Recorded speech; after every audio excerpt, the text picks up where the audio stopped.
Listen to me carefully, because what I'm about to tell you happened in Lagos just 6 months ago, and the woman responsible, she's still out there. Picture this.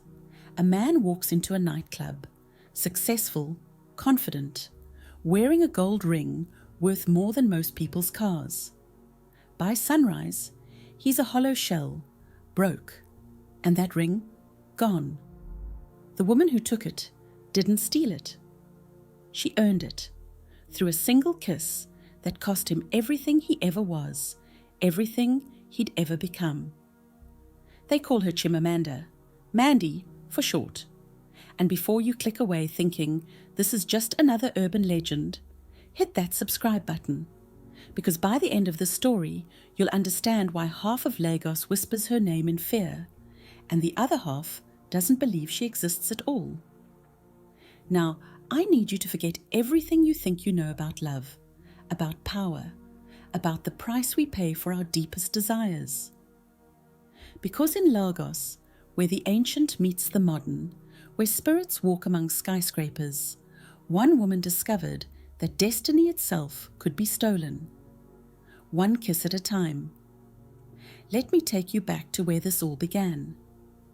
Not in the glittering nightclubs or penthouse apartments, but in a village so poor that children counted grains of rice for dinner. Little Mandy, 8 years old, watching her mother trade her jewelry piece by piece just to buy medicine for her dying father. The night he died, something broke inside that little girl, not just her heart. Something deeper, something that made her whisper to the darkness, "I'll do anything to never be powerless again." And the darkness? It listened. 3 days later, an old woman appeared at their door. Not old in the way time makes you old, but old like the earth itself, like she'd been watching the world since the first sunrise. She wore white cloth that seemed to glow in the moonlight, and when she smiled, Mandy saw stars reflected in her teeth. "Child," the woman said, her voice like wind through ancient trees, "I can give you power beyond imagination. You'll never want for money, never bow to any man, never feel the sting of poverty again." She paused, and her eyes turned silver. But there's a price. Mandy's mother tried to pull her daughter away, but the girl was transfixed. "What price?" "You must steal the chai, the life force, the very destiny of men through intimacy. Each kiss, each touch, each moment of vulnerability they share with you becomes yours to command. Their fortune, their future, their fate, all of it transfers to you." "And if I refuse?" The woman's smile widened. "Then you'll live as your mother lives, powerless, poor, forgotten." But here's what that old woman didn't mention, what Mandy didn't understand until it was too late. She could never, ever fall in love. Because love would shatter the spell and cost her everything. Fast forward 20 years. Mandy's morning routine would make billionaires weep with envy. Silk sheets that cost more than most people's cars, stacks of cash from offshore accounts, diamonds that caught sunlight and threw rainbows across marble floors. But every morning, before she counts her money, before she plans her next hunt, she takes a small dose of a dark powder she calls ashe. It's not what you think. It's not a drug. It's ground bone from the sacred ritual that bound her soul to this power. And every morning, as it dissolves on her tongue like bitter ash, she remembers the taste of that first kiss and the sound of a man's destiny snapping like a dry branch. Her hunting grounds, the places where power gathers, high-end lounges where oil executives make deals worth millions. Tech conferences where young programmers celebrate their first funding. Charity galas where politicians shake hands and make promises they'll never keep. She has rules, you see, Never the same venue twice. Always leave a token behind. Something to confuse the police when they inevitably investigate. And most importantly, never let them see her true face until it's too late. Because when Mandy wants you, when she sets her sights on your destiny, you don't stand a chance. Her eyes become pools of starlight. Her voice carries the rhythm of ancient songs, and her touch feels like coming home to a place you didn't know you'd been searching for your entire life. Until you wake up the next morning and realize that home was built on the ruins of your own soul. The victims, God, the victims. Picture Lagos's most successful politician, a man who could command crowds of thousands with his voice. After one night with Mandy, he stood up in Parliament and couldn't speak above a whisper. The doctors found nothing wrong, but his hair had turned partially grey overnight, as if years of his life had simply vanished. Or the football star, 23 years old, faster than lightning on the field.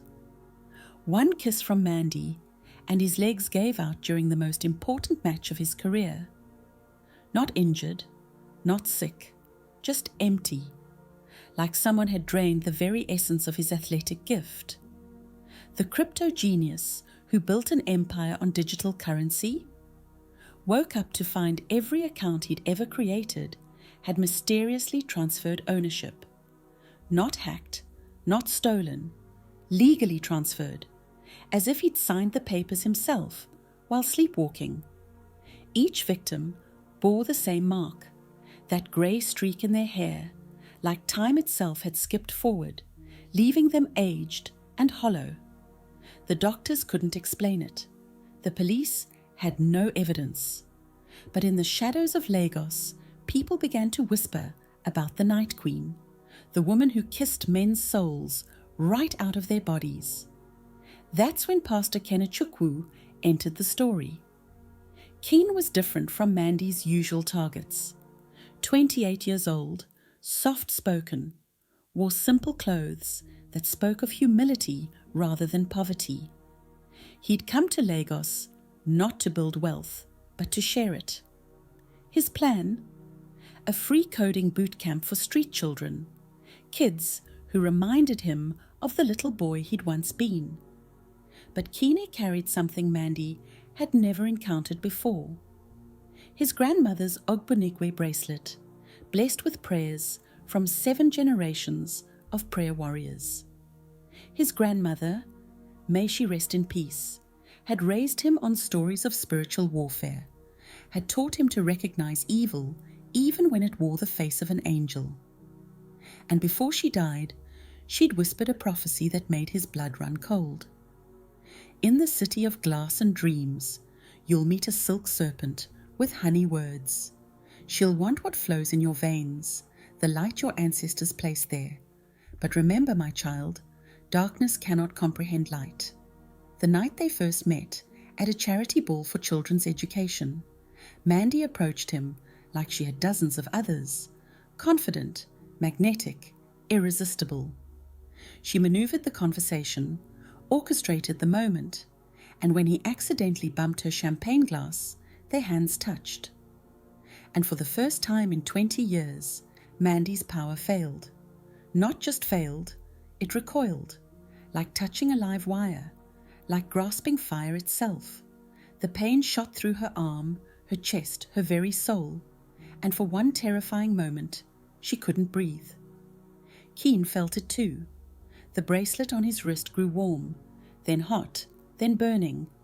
But instead of pain, he felt protection, like invisible armor wrapping around his spirit.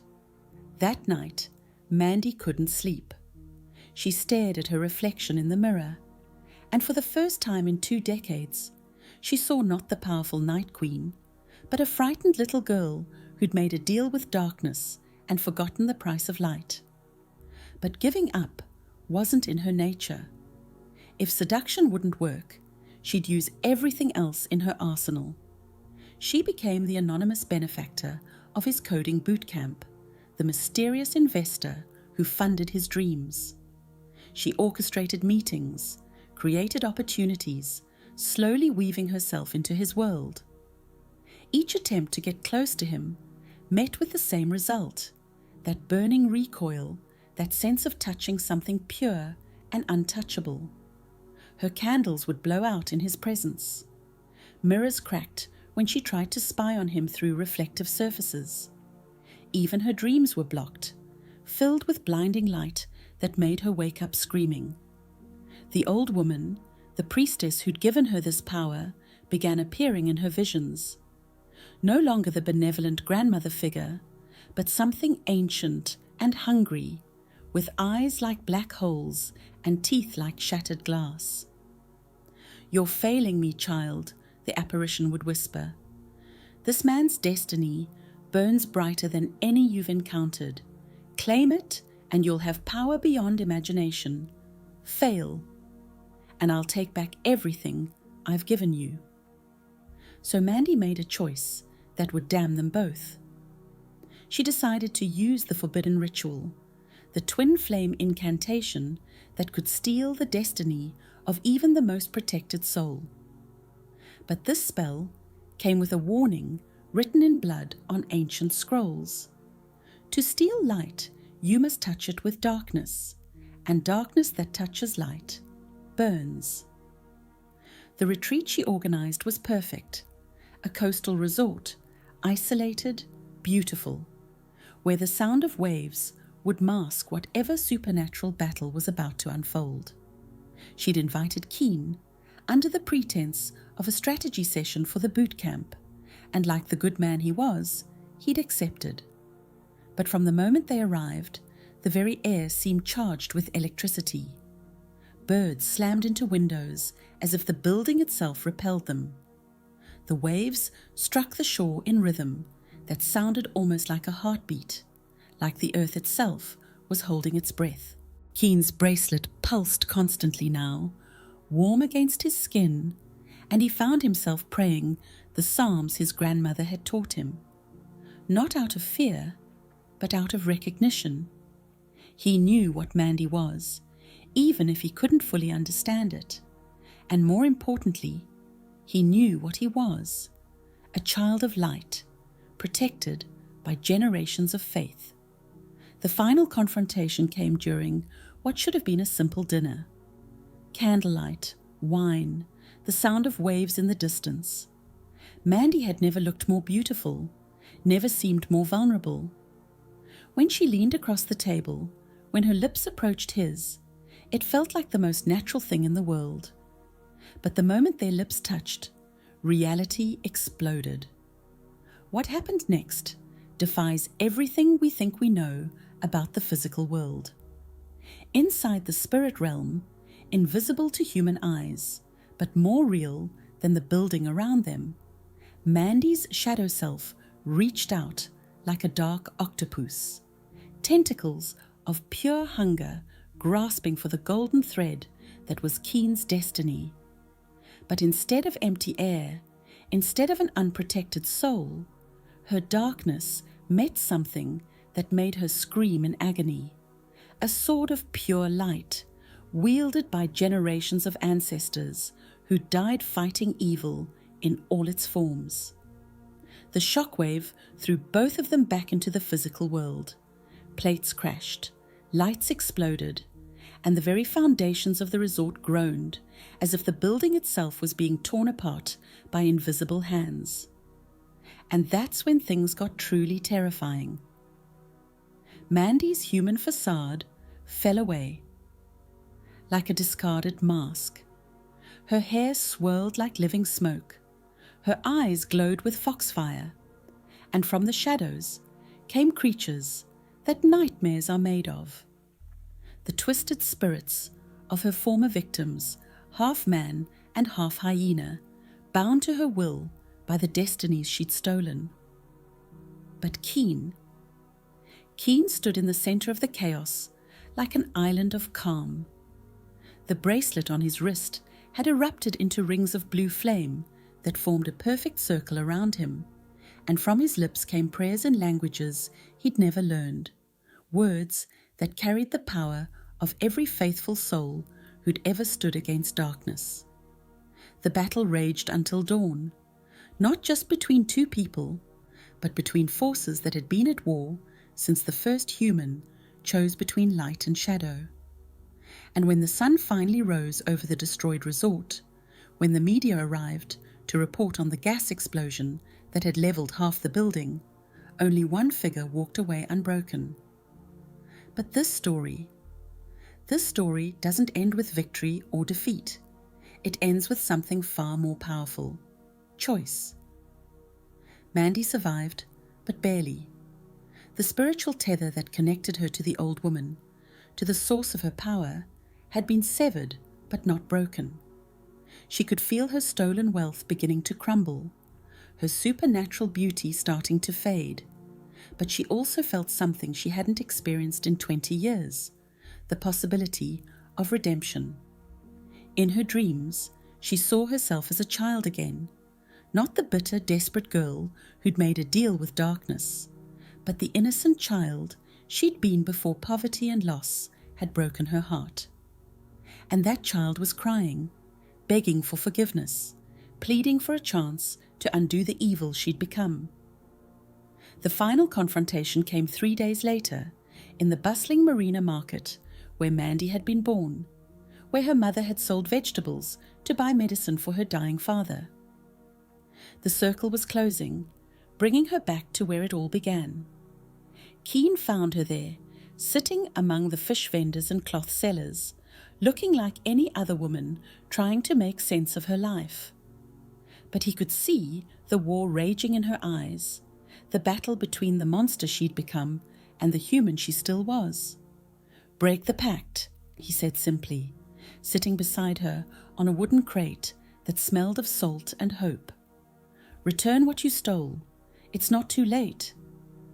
Around them, invisible to the crowd, but real as the morning sun, the final battle played out. Mandy's darkness reached for him one last time, and the old woman appeared like a wraith made of shadow and fury, her voice like fingernails on glass. "Kill him, child, or lose everything." For a moment that lasted eternity, Mandy hesitated. 20 years of power, of never being hungry, never being helpless, never being afraid. All of it hanging by a thread that she could either cut or strengthen. And then she chose. The blade she drew wasn't meant for Keen.